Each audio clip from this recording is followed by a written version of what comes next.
This is Agent Provocateur with Allan Walsh and Adam Wylde.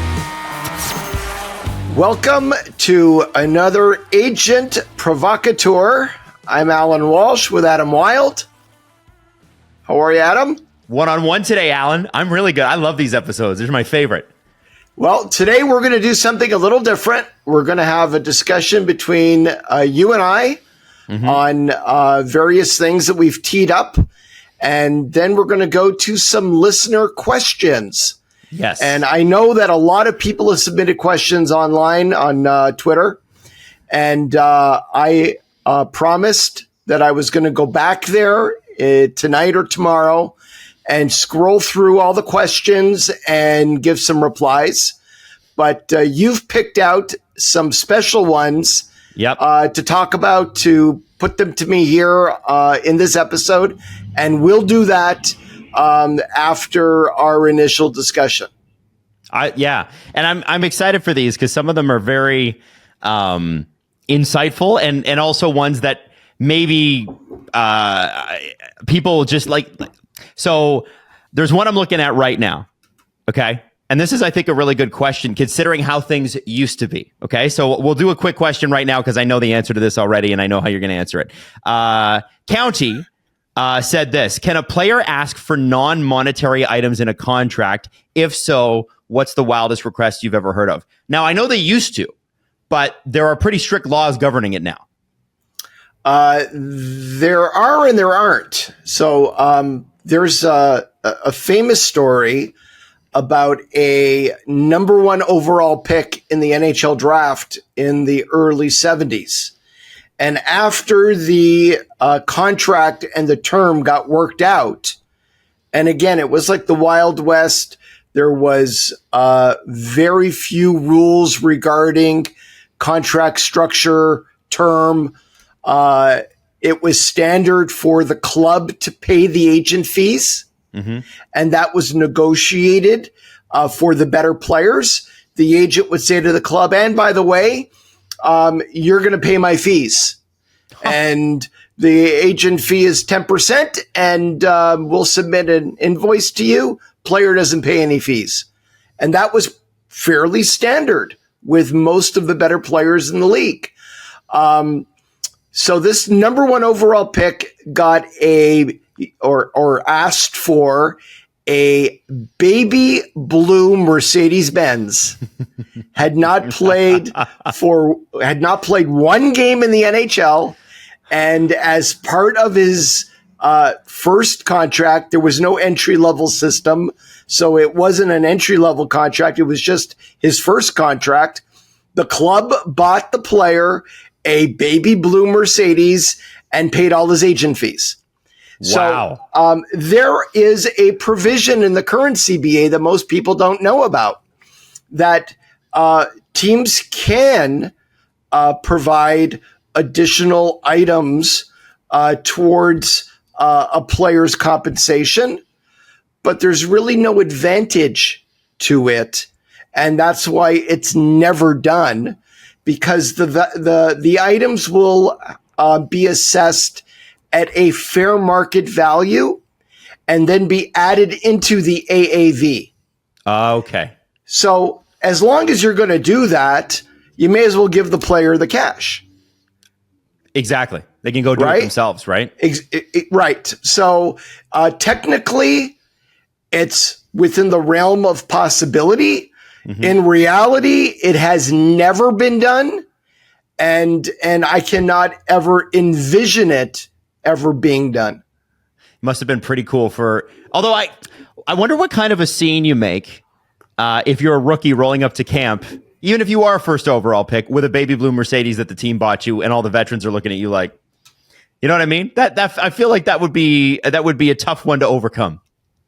That would be pretty tough, but I'll refer it to a situation that you might remember, and many Leaf fans might remember, when Steve Stamkos became an unrestricted free agent, or was on the verge of becoming an unrestricted free agent. He had a meeting with the Toronto Maple Leafs. And I'm not going on anything that I heard from, any GM, but it was widely reported. The Maple Leafs sat him down and brought in many of the leading marketing people who put lots of money into hockey and put to him a marketing package worth several $1 million. And at the time, there was a lot of discussion amongst agents how the league would treat that. The fact that it isn't the player and the agent going out on their own and soliciting marketing deals, which occur on a regular basis. Here's a situation where the club is bringing in people. Some of them happen to perhaps sit on the MLSE board, and being able to, and saying, if you sign this contract and come to Toronto, we will commit X dollars to you for marketing. Is that a cap circumvention? I mean, it feels a little like it might be, and I'm a Leaf fan and I would have loved it, but yeah, well, since he stayed in Tampa, we never got an answer to that question. But that's certainly something that could possibly come up at some time in the future. So, Allan, I want to, first off, if Toronto did it, the league would have come down hard on them. I just feel, I honestly do feel like that. If Chicago does it, it's totally fine. But or Boston or Philly. But I do feel like there's got to be a couple ways to look at that. Because number one, all they're really doing is connecting the player or offering to connect the player with businesses, outside businesses that already spend with Gary's league, right? And saying, hey, listen, if you come here, there will be more opportunities than just working for the Toronto Maple Leafs, right? On the other hand, very few cities can do that. So I can see both sides. I tend to be on the side of fair, free market. So I would, I think that if you're a New Yorker or you're in Miami or Los Angeles or where any of these big money cities are, yeah, I mean, you can't really get around it. Sometimes there's just advantages to being in those cities. Advantages, yes. But what if those advantages cross over to the club actually bringing the people in and the people who are coming in are saying, if you sign this contract and we're here in the offices with the club, this is what we will put on the table. Right. That's, where do you fall on that? Well, I always fall on the side of wanting the players to make as much money as possible. So in that particular situation, I would vehemently argue that those marketing deals are clearly outside the league mandated types of compensation and should never be considered part of the player's AAV, or that the club had done anything improper by bringing those deals to the table. And, it's interesting. These are sponsors that spend with the NHL. So you would imagine the NHL wouldn't want to upset them. So maybe they would kind of back off on that. But why I bring that up, Allan, and why I asked you for your opinion on that is NHL franchise values are exploding. It was reported this week. Really? Shocking, isn't it? The Toronto Maple Leafs are, again, it's between the Rangers and the Leafs, depending on the year. But the Toronto Maple Leafs are up 25% year over year in franchise value. 25%. Michael Andlauer just sold 10% of the Montreal Canadiens at a valuation of $2.5 billion because his 10% was sold for $250 million. And the companies, Sportico specifically, who is valuing them, it doesn't value maybe Montreal that high, although they're in the billions. I got to ask you about this. Obviously, players are not going to participate in the asset growth and the asset value, right? The whole point of the cap is to make the league sustainable. Clearly, it's sustainable. Why does that value not play into where the cap is and where it should be? Well, the argument is that the NHL economic system is based on defined revenues. And that's what goes into HRR. It would, I don't necessarily believe that the franchise values themselves and the fact that they are exploding should directly impact the system we have now. Other than the fact, I would argue, the whole reason we have a cap is because Gary Bettman said in 1994-95, unsuccessfully, and in 2004-2005, successfully, that the NHL owners are bleeding money. And franchise values at the time were in the toilet. Okay. And buying an NHL team was a no-win proposition. And we couldn't get people to buy teams. This is their argument. I'm not agreeing with it, right? And teams were being bought and sold at a loss. And horror of horrors, the NHL hired the former head of the Securities and Exchange Commission, a gentleman by the name of Arthur Levitt, to prepare the Levitt report. And that report found, without auditing any of the teams, just talking to all the CFOs and having them selectively send him various documents and pieces of information, that NHL salaries comprised 73% of revenues, and NHL teams collectively in the year before the 04-05 lockout lost $273 million. So the owners and Gary Bettman walked into the CBA meetings, turned their pockets inside out, and said, we're all going broke. We're crying poverty. We have no money. And that's why the players have to agree to a cap. Otherwise, we won't have a league. Mm-hmm. So ultimately, we know what happened. The history is the history. And there was a triple hard cap implemented with the initial hard cap number at 39 million in 2005, and off we went. What the system never allowed for was the concept, like what we have now, of franchise values exploding. So you don't have a situation where Gary Bettman and the owners are coming back to the players and saying, you know, you guys, you had it pretty rough, you know, being locked out a whole year. And 2005, the whole system was reset, and the cap was at 39 million.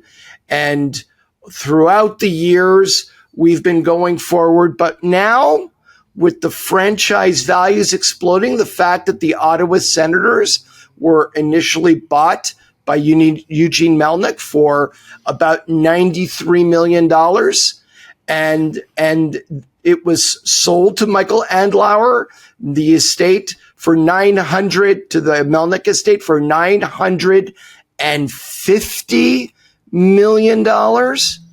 So is there a way for the overall system and the players to benefit from that?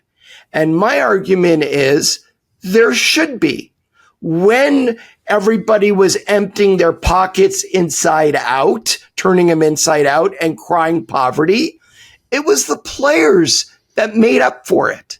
It was the players that allowed, you know, all these owners to avoid bankruptcy and economic ruin, to be able to go forward. And now that the little engine that could has chugged all the way up the hill, and every NHL owner is a multi-billionaire, and business is booming. What's in it for the players? Well, and so this is what's frustrating too, Allan, because so much of high finance today is about asset value. Very little is about revenue. You know, you see companies, startups bought all the time. I think Uber, when it sold, had never made $1. Spotify took almost 10 years to be profitable, and even sometimes they're not. Yet there were Netflix, billions and billions of dollars, and they don't have positive revenue, as in they're spending more money than they make. So I find it a bit strange that they went for a deal. And I mean, 20 years ago, things were different. I do find it a bit strange that the cap is based on something that arguably, when you get to that type of asset value, you own the Toronto Maple Leafs, you were $2.5 billion team or whatever, 265, whatever it was. You're probably not trying to make a profit. You're probably trying to hit zero, and you're trying to grow the asset, reinvest the money, because when you do inevitably go to sell, that's when you're really going to make the money. And I feel like that really limits, I mean, obviously it must limit the cap. The thing is that, like, it's not like the players have a whole bunch of write-offs that they can do to increase things or decrease things. The owners can write everything off. There's so many things about this system that just seems really unfair, and frankly leads us into our second question and our second topic. Now, we're going to go to one of our listeners who sent in this from askallanwalsh@gmail.com. You can always send in a video submission. His name is Drax. He wants to ask you about the triple hard cap, and of course, what's going on with the fact that most teams are now not carrying 23 players. Hey, Allan Walsh, noted agent of many Allan Walsh clients here on the SCPN channel. Question for you. You were very vocal, very, very vocal, especially as a union person, at the beginning of the season on Gary's triple hard cap and how that was contributing to lost jobs in the NHL, teams not able to ice full rosters. My question for you is, okay, magically a genie came along. You are now the GM of all of the NHL. How would you change the process? How would you fix this? How would you make this better from both a player's perspective and also as a fan's perspective? We want to see the best there is out there. We don't want to have to worry about these cap shenanigans, the ups, the downs, and all the others. So what would you do? That's a great question. So this year, when NHL teams were required to declare their 23-man rosters, their rosters at the conclusion of training camp, 48 hours before the start of the NHL regular season, we had some teams carrying 20 players, some teams carrying 21 players, some teams carrying 22 players, and yes, some teams carried 23. In every single situation where a team was not carrying 23, which is the norm and always has been the norm, it was salary cap related. Teams did not have enough available salary cap space to add any more players to their roster beyond the 20 or 21 they were forced to carry breaking camp. And if you add up across the league all the rosters under 23, it was 30. Now, another way to present that is 30 NHL jobs were gone, lost, right? Because of the cap. Now, let's go a little bit further back in time. Everyone knows the NHL has done a couple of rounds of expansion. Vegas was $500 million. Seattle was $650 million. The next two teams are likely going to be set at $1 billion. And folks, the NHL is expanding. It's happening. It's happening sooner than later. Within the next 3 or 4 years, for sure. Count on it.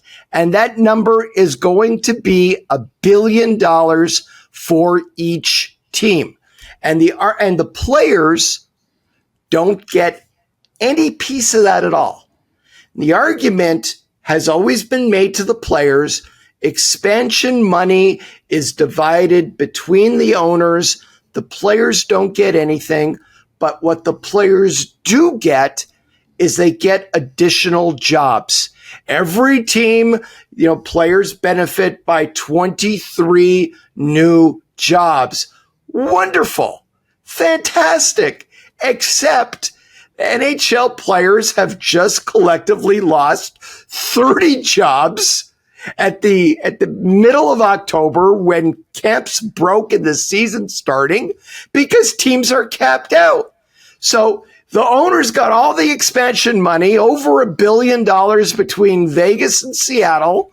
The players were supposed to get 46 new jobs, and instead they've lost 30 of those new jobs. I mean, that's what's really going on behind. I put this argument to him, and he said, well, you still have, a player on a one-way contract. If he's in the American League, he's still getting paid. Oh my God. He is out of the NHL. He's not getting any pension credits. He has reduced medical and health and dental benefits, reduced life insurance, career-ending disability insurance, all the group benefits that go with being an NHL player are gone. And he's playing in the American Hockey League. His value is decreasing. His value, his ability to get his next contract and get the value that he would get if he played in the NHL is greatly reduced. Who's going to compensate him for that? Mm-hmm. So, and this is something you deal with, and I want to jump in on this one. How it's so normalized to say X player was a cap casualty. So let's say we got Team X, they've got a veteran defenseman and they got a rookie defenseman. And the veteran they want the veteran and the rookie defenseman on the team, but the veteran defenseman has to pass through waivers and they know they're going to lose the veteran defenseman. The rookie doesn't. Rookie's good enough to make the team, still doesn't get to make the team, still doesn't get all of the things that you outlined there, Allan. And we also, the fans are not treated to that rookie's talents until somebody gets injured and then the rookie can come up. Right. And you have, guys who signed contracts in the off season, going to be a 6th or 7th defenseman. And if they're the 7th D-man, they're almost always on the NHL roster. They're on the ice practicing with NHL players. They're traveling as part of the team, and they're in and out of the lineup. If a team is so capped out, so cap constrained that they can only carry 6 defensemen, and there are a number of teams in the NHL right now that can only carry 6 defensemen, you're sitting in one of those cities. The player, it is impacting so much more than people really see on the surface.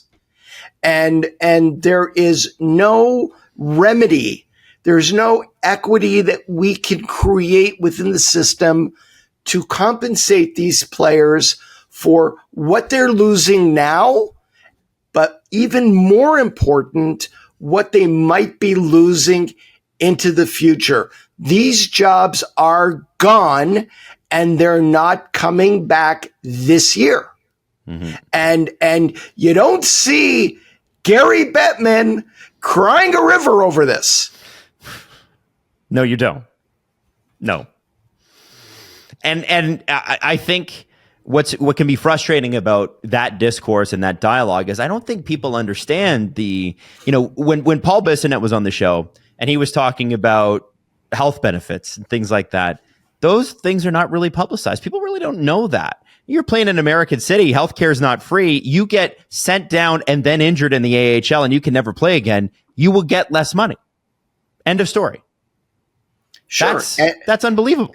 and the American Hockey League's group medical and dental benefits should shock no one, are not at the level of NHL players.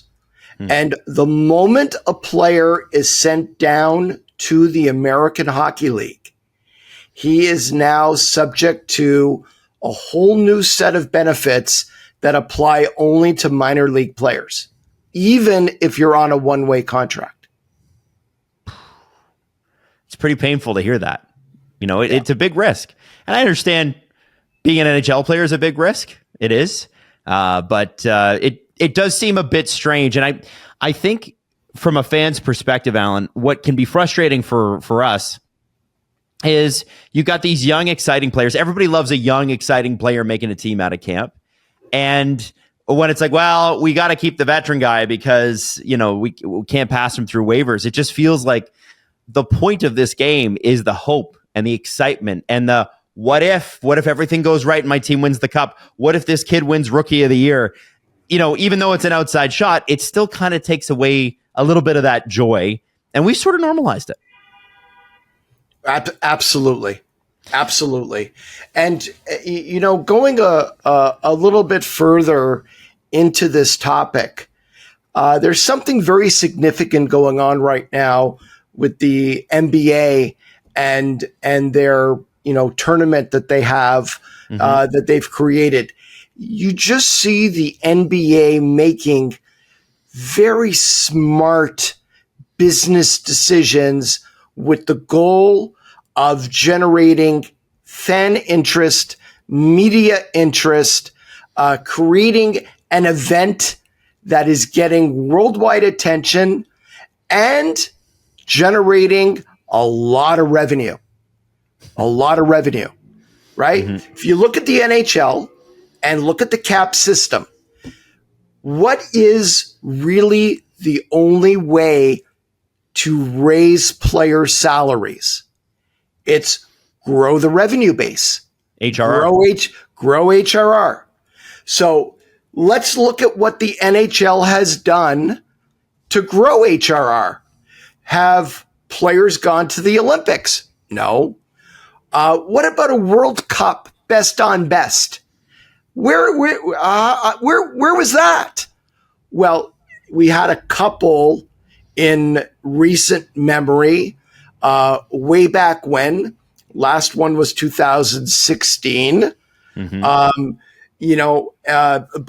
that was 2012. So what is going on here? And I'll tell you, I'm going to answer my own question. That was a rhetorical question. I'm going to answer my own question here.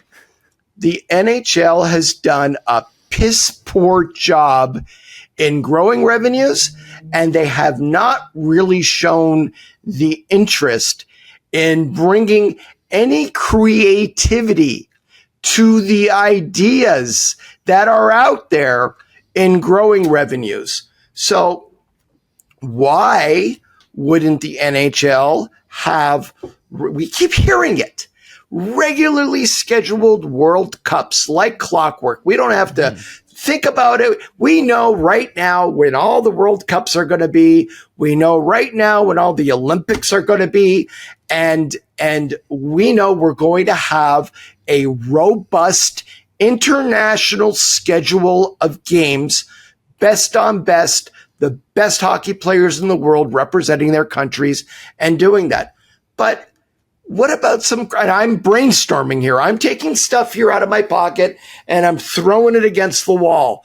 But what about shutting down the league for 2 weeks, 1 year, and bringing in every NHL team for a big tournament to be played in Vegas, maybe outdoors, maybe under the dome, in the Sphere, and make it 3-on-3. Every team brings in 10 players, right? And 3-on-3 hockey, the 5-minute OT is some of the most exciting. There's almost no hitting. Mm-hmm. It's all skating and skill and creativity. And the NHL has these incredible athletes. The game has never had more skill and speed attached to it. Bring in every team, and we're going to do 10 players. Everyone else, go to Florida, go to the Bahamas, go Mexico, go on vacation. Mm-hmm. You've got the best 10 players, and why don't you throw $50 million into the pot that the players are going to vie for? And now you got every player's attention, mm-hmm. and the winning team is going to get $25 million to split between them. And imagine playing 3-on-3 games mid-season and have this new trophy, new award, after, 3 games a day with different teams playing, bracketed like a NCAA tournament. Boom, go. Now, there could be a whole line of people lined up to say why it won't work, this, that. I'm not saying that this is the greatest idea since sliced bread. I'm saying this is the kind of discourse we need to be having to come up with ways to generate more. We have the best game. Mm-hmm. I mean, I would rather watch an NHL game live than any other sport in the world. We have the most incredible sport with the most incredible athletes, and we're not selling it. The NHL ratings are a fucking joke. It's a fucking joke the way the game is being, and watch out, because the Rogers deal, the $5.2 billion Rogers deal is coming to a quick end. ESPN is going to blow their brains out on NBA rights. Disney's trying to offload them. Where's the money going to be for the rights fees down the road if the NHL isn't doing things to get networks like ESPN, the streamers, to say, hey, they're hot. Mm-hmm. They're young, they're hip, they're hot, and we want to be part of it. See, that is such a good point. And the reason I want to stop you, I don't even know if you realize what a good point that is, because I don't think people look at it that way. What did I say? I think that people think that it's like, well, these are the way things are, and ESPN will buy NHL, or Rogers or Bell in Canada will buy NHL, and the NHL doesn't have to sell it to them. The NHL absolutely needs to go out and sell itself. If you look at what's happening with the MLS, the way that the MLS really sold that Apple deal that they signed, which is a spectacular deal from a watch standpoint, is that they go out and they got the best player in the world, probably the best player of all time, from another league. I mean, it's look at how it's changed Inter Miami. Allan, I think it's so key. I don't think people realize that people. I'll tell you, I'll relay this story. This is a secondhand story, but I know of a high-end executive in this country who said, we're not worried about rights when it comes to that sport. And I won't say which network they're at, because the streamers don't care. And if the streamers don't care, Allan, if they really don't care about hockey, because I'm convinced if a streamer picks up hockey in Canada, they've won the country. You've won the streaming wars. If you pick up the Rogers package and the TSN package and you bring them all onto Netflix or Amazon Prime or whatever, you got the whole country, or a good chunk of it. They don't realize that you got to be sexy. You got to sell this. And I don't think people think of it that way. They just think, oh, well, the NHL's here, so they'll make this. Doesn't kind of work that way anymore, does it? There's a whole new world being shaped as we speak with regard to streaming and cord cutting. And what we now know to be the norm that foundation has been shaken. Mm-hmm. And it's in a transformational phase right now. And if there is not an embracing, a vision of what the future is going to look like, and for the NHL to jump into that future with both feet, they are going to be left behind. Mm-hmm.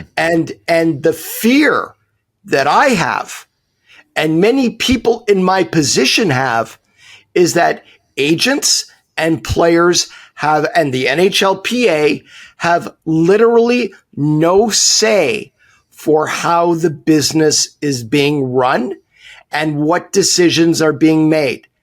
The league, hear me when I say this, the league doesn't care what the NHLPA thinks, doesn't want to hear player ideas. They don't care. They're billionaires. They've made lots of money, and they don't have the respect for the union, and they don't have the respect for players to be able to come up with great ideas that will actually lead to more revenue down the road. It's all about control and exercising power. Whereas when you look at the NBA, my sincere opinion, the day that David Stern stepped down and the day that Adam Silver took over was the day that the NBA went into a new realm. Mm-hmm. And what Adam Silver does, yes, he represents the owners. He's the owners commissioner. But I have a lot of connections with NBA players and people working within the NBA. We had NBA super agent on this podcast last year. Mm-hmm. Octagon represents Steph Curry. And I can tell you, players all the time are sending text messages and speaking with Adam Silver, and the players have an important seat at the table when it comes to making big business decisions around the league. And that is not what happened under David Stern. Mm-hmm. And it certainly isn't what happens and what's been happening in the NHL with David Stern's protege, Gary Bettman, for the last 30 plus years. Right. You mentioned earlier, Allan, the World Cup and Olympic participation. We've not really heard anything publicly about a World Cup in 2025, except that there might be one. We haven't heard anything about Olympic participation in 2026 at all, other than the players might go. How committed do you think the league is to either of these events? Well, the league is committed to the extent it's currently in the CBA. So there is a commitment to go with a couple of important caveats. We've got a four-headed monster here. We have the IOC, we have the IIHF, we have the NHL, and we have the NHLPA. And the IOC has been extremely difficult to work with as a partner in bringing the NHL back to the Olympics for a couple of important reasons. The cost of travel is enormous. And in the past, the IOC has been willing to cover the travel expenses to pick up, all these NHL players all across North America and Canada and the US and have them travel en masse to wherever the Olympics are located. Okay. Mm-hmm. They've been unwilling to do that in the last two Olympics. Okay. And there's a wider negotiation. The IOC has been extremely protective of the IP, the intellectual property around the Olympics, including all the clips of games. Mm-hmm. So, you're left with the frustrating aspect that technically NHL.com could not post highlights of an Olympic game between Canada and the US or Finland and Canada with the highlights or a game recap or clips, because you'd be violating the IP of the Olympic rings. Right. And that is extremely problematic when all the players involved in the games on the ice hockey side are all also on NHL contract.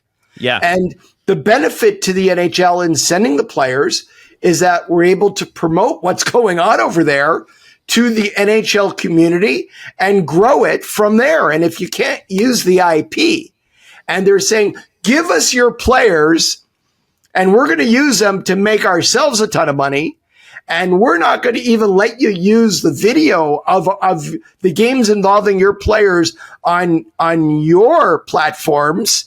Well, I understand anybody saying I have a problem with that. Mm-hmm. But again, that's the negotiation. That's not where it's going to end up.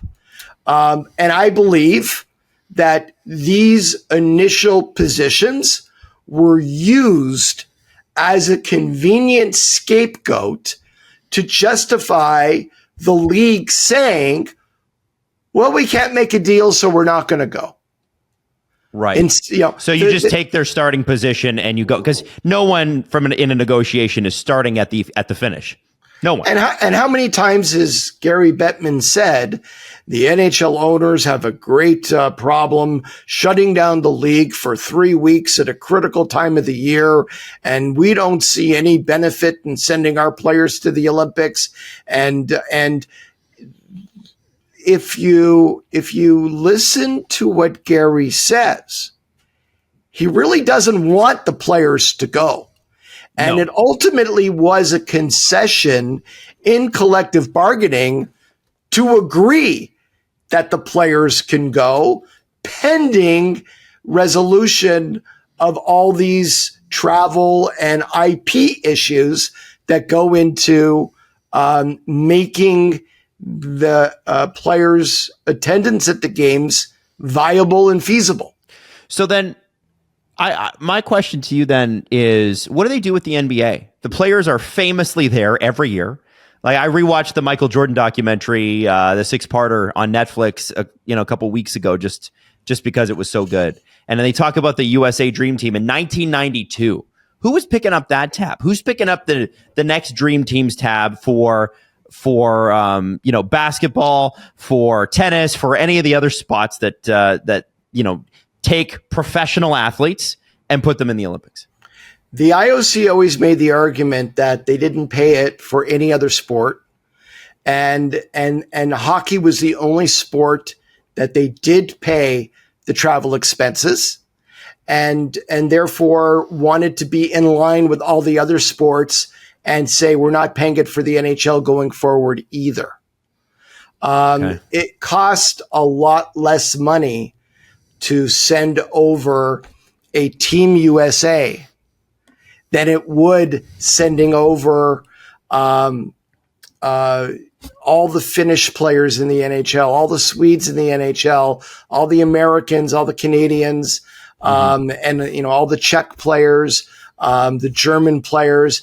There was just so many more players to go over. I remember in Sochi, all the players going over flew into Newark and stayed at the Marriott in Newark at the airport the night before. And the next day, there was 2 NHL charters of massive planes for players, and every player was allowed one guest on the charter to fly over. Mm-hmm. And I mean, it was a massive endeavor.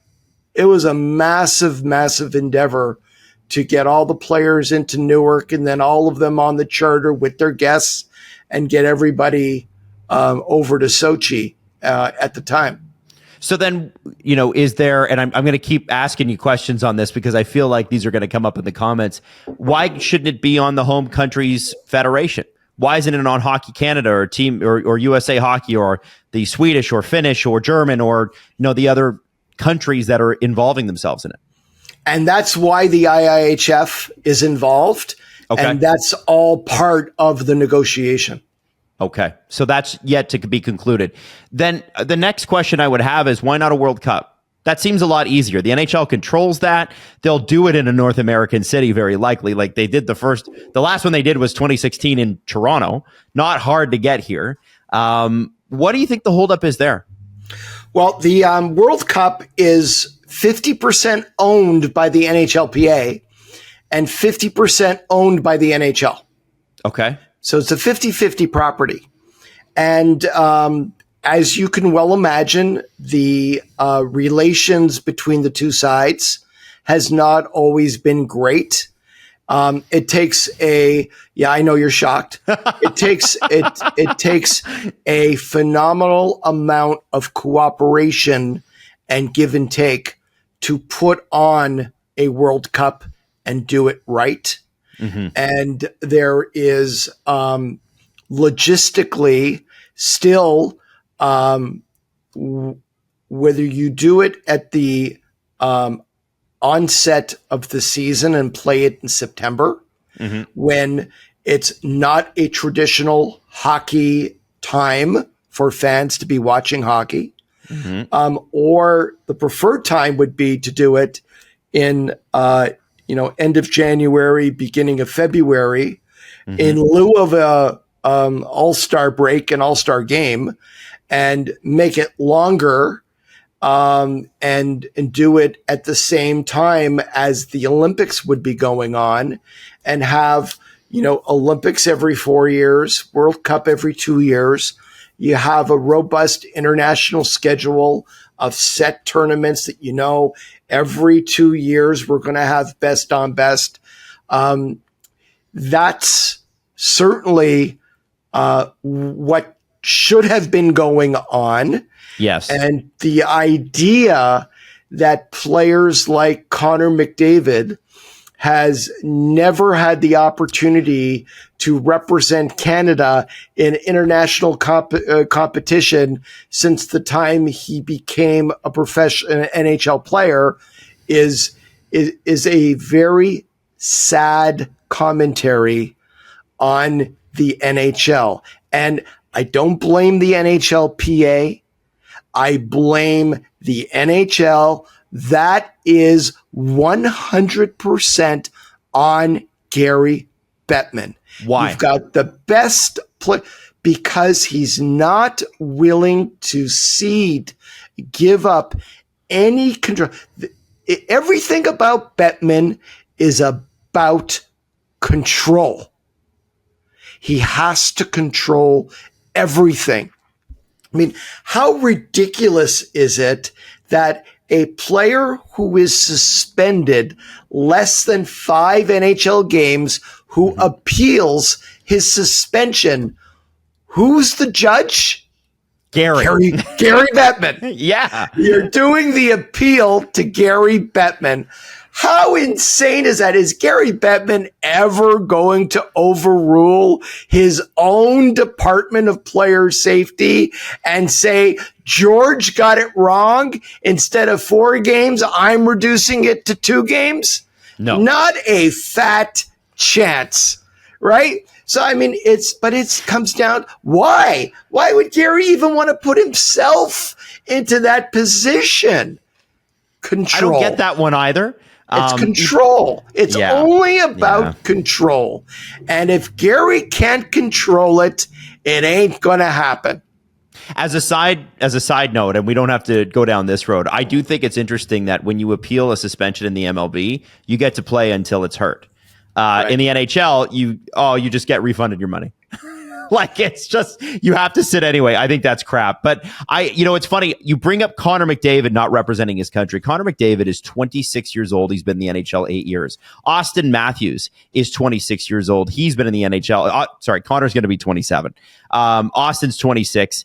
He's never represented his country. And I'm talking about after these guys turned pro. Artemi Panarin has not represented Russia since he turned pro in North America. Elias Pettersson, Leon Draisaitl for Germany. An emergent country on the scene with passionate fans too.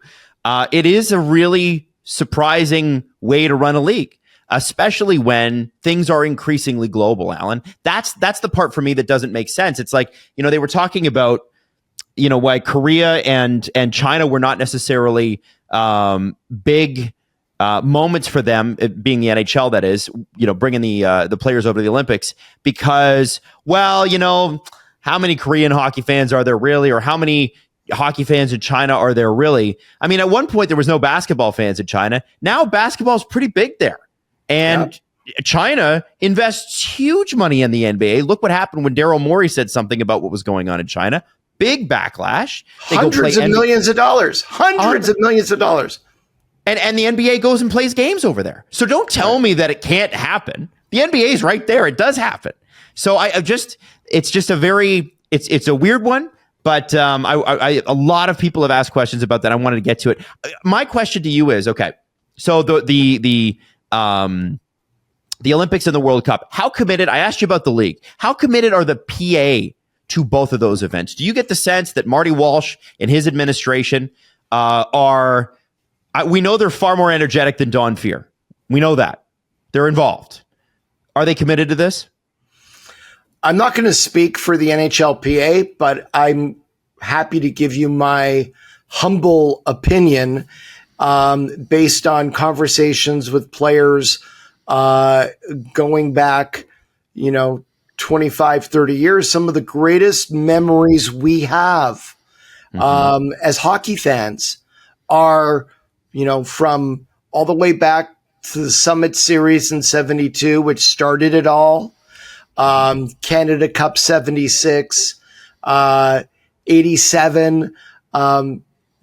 There have been incredible tournaments with dramatic moments that have become iconic and ingrained in the lore of hockey. Mm-hmm. And every player I know who participated in those tournaments said it was the highlight of their career. And I know players, and I believe the NHLPA is incredibly committed to participating and being part of and creating and running a World Cup and sending players to the Olympics for a best on best tournament on the global world stage. Well, that's good. At least one side is, right? I want to ask you this one because it's a personal question. How much are the league head office, the negotiators for the next CBA, Gary Bettman and Bill Daly and everybody else who's involved, there's a whole team of people, how much are they using this carrot as a negotiating ploy? How much are they using the players' desire to play in a tournament as a way to get things passed that they normally probably wouldn't get into a CBA? I'm sure that there have been several attempts in the past where Gary has said, if the players really want a World Cup and they want to go to the Olympics, they're going to have to give us something for the league to allow it, which blows my mind. That and he said it publicly a few times that you would hold the Olympics and a World Cup hostage, right? Over getting some concession in collective bargaining. Can't we get past the gamesmanship and do what's right for the game? there's a lot of talk about the good of the game, protecting the good of the game, the integrity of the game. But the people who have been running this league for 30 years have always put individual interests and pettiness ahead of the good of the game. And they've always put it out on the players. Well, you guys better do what's right for the good of the game. And the people that are saying it are the biggest hypocrites in the world, because time after time after time, when it's up to them to do what's good for the game, they always put their own self-interests ahead. Mm-hmm. Okay. Now, if I were to ask you very quickly before we get to some more listener questions, what kind of damage this does to hockey in the long term? The last Olympics were 2014, last World Cup 2016, named all these players that haven't done it. In real terms, what damage has this done to the sport of hockey, of which the NHL is the leading league? There was a time in 1994 when the New York Rangers won the Stanley Cup, ending the long drought, where hockey was as hot as it ever could be. And I've talked about this before. There was a Sports Illustrated cover, and the cover said, "The NHL is hot, the NBA is not." And at the time, the NHL and the NBA were very close to each other in league-wide revenues. I repeat, the two leagues, if you want to just contemplate that for a second, the two leagues were close to each other in league-wide revenues. I remember NBA games being played, playoff games, on a tape-delayed basis on CBS at 11:30 after the local news. The games were played in the evening in prime time. They weren't broadcast. They're being broadcast tape-delayed at 11:30 p.m. That was the national TV contract of the NBA. And the Rangers won the cup. The NHL was poised to explode. And what happened? We went into the 94-95 season. Gary Bettman locked the players out. It lasted half a season. He insisted on a salary cap. He ultimately relented, and we did a CBA with no salary cap that went on for 10 more years thereafter. But all the momentum from the Rangers winning the cup was sucked out of the system. The media, it was nasty. It was a nasty fight. The media was down on hockey, was just disgusted with what happened. There was a lot of hostility and tension between the league and the players, the PA and the league, and it killed all the momentum and goodwill that was generated.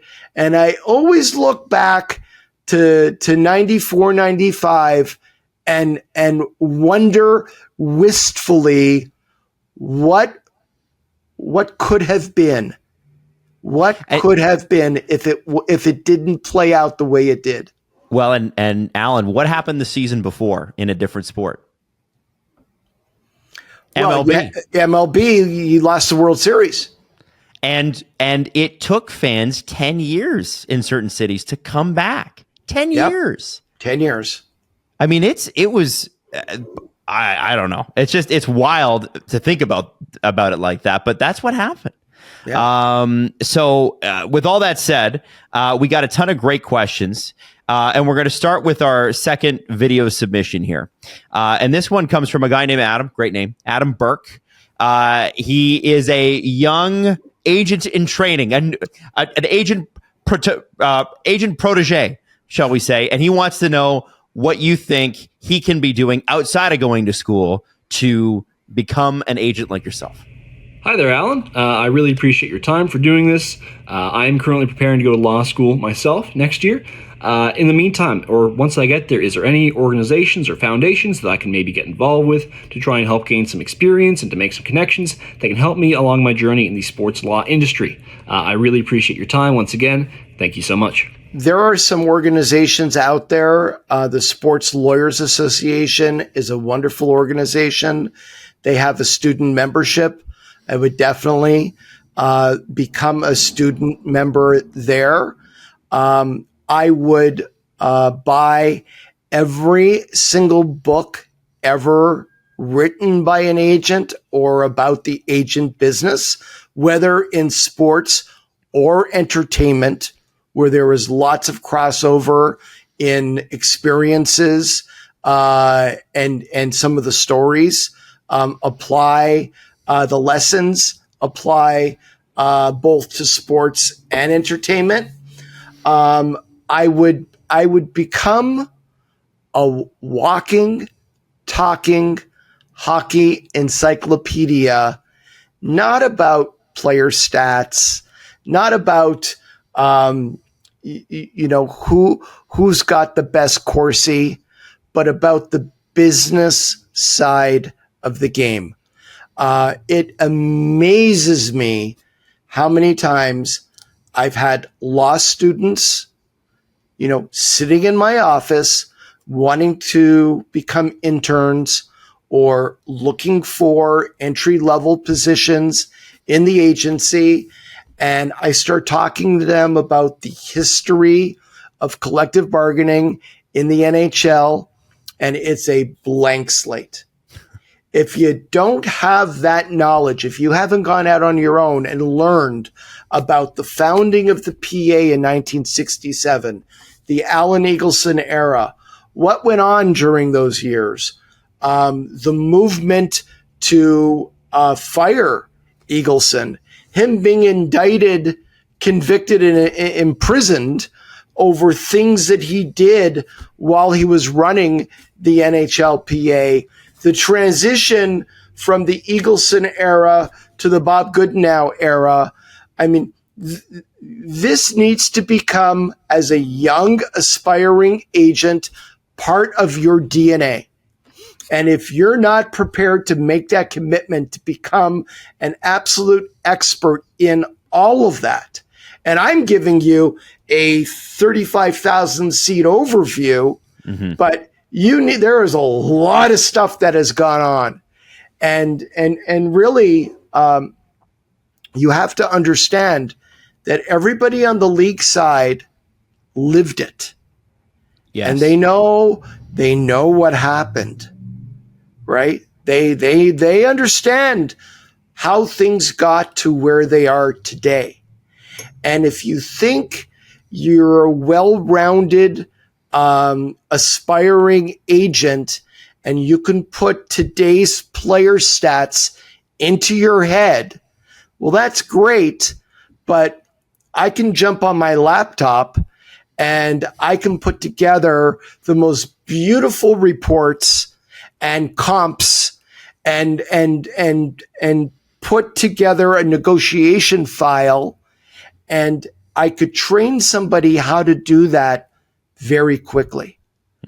But I can't teach them the history. And I had somebody say to me once when I was talking about this, it wasn't a young guy, but it was somebody else who said, what's the point of all that? Do you really need to be living in the past? And are you trying to refight the battles that have been lost? And my argument to them back is, I'm not trying in any way to refight lost battles, but don't ever discount that those who forget history are doomed to repeat it. And unless you know what happened, you're going to walk into the same traps and step into the same quicksand of many people who've come before you. And as a player, as a young player in the league, my job, an agent's job, is to educate that player on his place in history. Mm-hmm. Right? He is in the league today because he's standing on the shoulders of all the legends who came before him. And it's not enough just to know their names. It's not enough to go on YouTube and watch a couple of highlights. Yep. You need to know everything that happened so that you can sit there and properly educate your own players on their place in history, their place in the game, and understand enough to have the respect and knowledge and understanding of the shoulders they're standing on. Yeah, I love that. Some of the questions here today are a lot of fun. We got William from Calgary. Who would be the best client, GM, and coach restaurant combo for maximum entertainment over dinner? So if you could pick 3 people for maximum hilarity, are you allowed to say that, or would picking one hurt some feelings? Could I pick anybody in the game? Anybody in the game. We're looking for one client, like one player client, one general manager, one coach. Okay, so I would go into any meal excited and looking forward to hear from Mike Rupp, who is a longtime client of mine, who we all listen to on NHL Network and broadcasting NHL games. Every conversation with him is an adventure in and of itself, in hilarity and his deep insight and analysis into the game. It's second to none. And I would also maybe surprise some of the people out there and maybe surprise you. I've had some incredible conversations and incredible moments with Lou Lamoriello.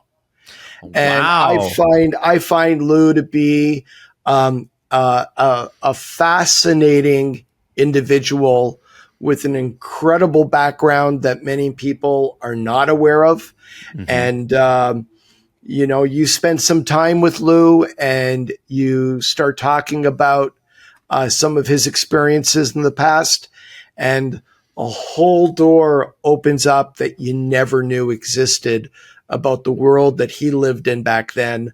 From his involvement in baseball as a manager in Quebec semi-pro baseball in Thetford Mines, to many of the other things that he did and he experienced that people would never believe it. Is he a tough negotiator? He's everybody you deal with are tough negotiators. Lou's a tough negotiator for sure.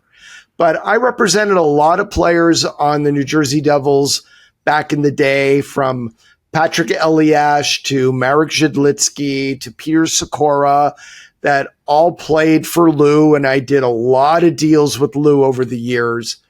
Lou's a deal maker, right? Lou one time said to me, Allan, you can drive a hard bargain and end up with no players. So Lou was a realist in that ultimately you had to make a deal. How you got to the point of saying across the table to each other, we have a deal, could go a lot of different ways. But I always found Lou to be forthright.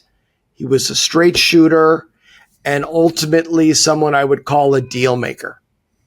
Matt Levergood on Twitter says, what's your biggest pet peeve in a negotiation with a GM or front office? He doesn't want you to name names. He just wants to know in a negotiation what's kind of like a thing.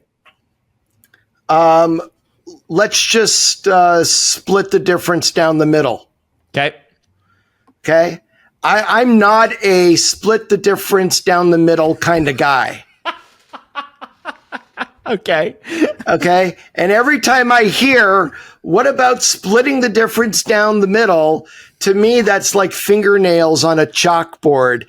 I cringe. No, I've done a lot of work and a lot of work behind the scenes to get to the position that we're in, that we're where we're at. And I don't believe just splitting the difference down the middle is conducive to showing any real faith and belief in the case that you built. Right? Right. No, I'm not throwing everything that I've just said over the last 3 months or 4 months or 6 months out the window just to split the difference down the middle. I like that. Okay. From Tyler Punlock. In a perfect world where all of your clients are signed to long-term, multi-million-dollar extensions, let's say everybody on the roster is locked up, what do you do? Like, now I know the answer to this, but I figured you would like this question. Go recruit more players, son. Tyler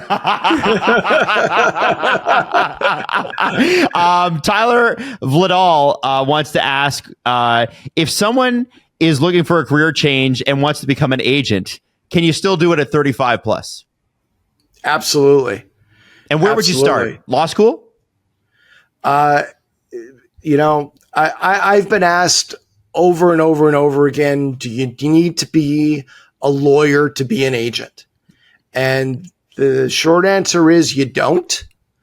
But if somebody is asking me my opinion, if somebody is asking me for advice, I would always value a law degree or an MBA as a differentiator and a difference maker when it comes to your foundation in then entering into the agent business. I believe that you don't necessarily had to have practiced law. I was a trial lawyer. I was a prosecutor for 5 years. It's kind of unique. I don't know any other ex-prosecutors who are agents, at least in the NHL.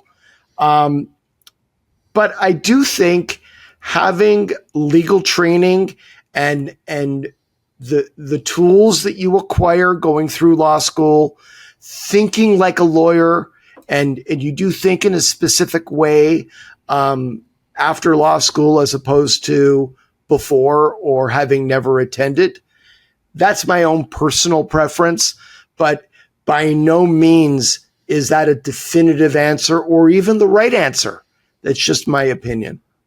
We already, Canuck Guru, whose name's Drew, we already sort of had this question off the top of the show, so I'm not going to ask the question, but I thought I'd pass along the compliment. Your boy Hronik is an absolute stud. Yes, he is. Really going well for him in Vancouver. Really cool. The next one from Nicholas Egan. How much longer do you want to be a player agent before you don't want to do it anymore and retire? There is nothing else that I would rather be doing. I wake up every morning with the feeling like I got a stick up my back. I attack my day. I love what I do. I truly, truly love it. And I understand and appreciate how blessed I am in this world to be doing something that I love and have such passion for. And I have never given any thoughts to retirement or what I would do after. I can't even contemplate my life, not being an agent. I can't contemplate a life after. So I think that whether people think it's good news or bad news, you're going to have a lot of Allan Walsh to deal with for many, many years to come. Hey, it's good for us at SDPN. I'm happy to hear that. Hey, do higher end players ever say, I don't care what they offer, just get what you can and keep me here with my current team? There have been a few situations of players near the end of their career who, maybe want to play in their hometown or want to play in a particular city for a multitude of different reasons, who say, hey, just give me the minimum and I'm going to go and play there. I've made a lot of money and I'm financially secure. And now for the last 1, 2, or 3 years of my career, that's where I want to play. And I've had a couple of situations where a player has said that. My number one rule: always listen to the player. You can give advice, you can give an opinion, but the player is always making the decisions. And whatever the decisions are, whether it was what you advised, whether it goes in favor of or contrary to your opinion,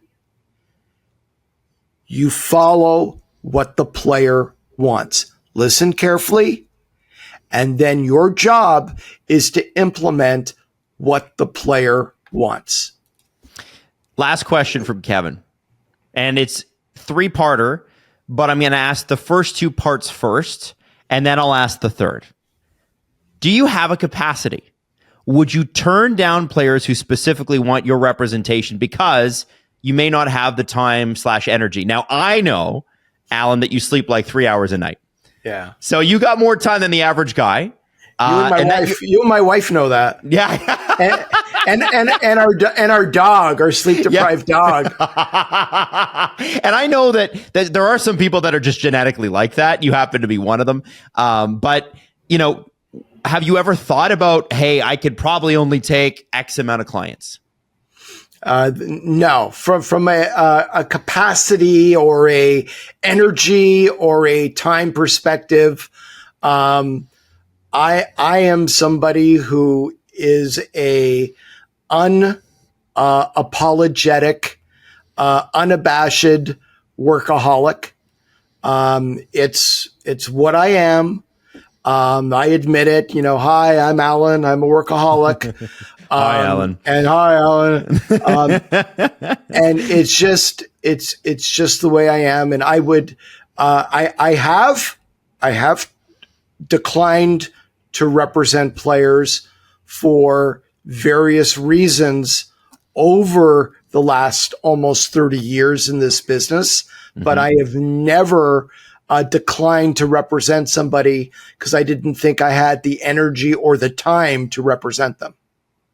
Now, this last one is one that I know you're passionate about, and that's why I want to ask this question. I think this is really important, especially for a guy like you. Kevin's third and final part of the question was, does higher earning potential equate to better representation? Absolutely not. And I'll tell you that a great amount of energy and time is spent with players on the bubble or players who are in the minors trying to get to the NHL. Not at all. I mean, I can't speak for other people, but I one time had a player I represented who was a career 4th line player. And we were very close, and we remain close to this day. And when he retired, We had lots of conversations leading up to retirement, but there was this one conversation that was really special to me. And he said to me, you know something, Allan? I just, it was the day that he announced his retirement. It was an emotional day for him and his family. Mm-hmm. And he said, I just want to thank you for everything you did for me and for my family. He said, I have to tell you, I know I didn't make you the most money out of the clients you represent, but I never felt 1 inch less important to you than anyone else that you represented. And I used to think like, oh my God, this guy believes in me and is working for me. I don't want to let him down. He goes, I actually had anxiety.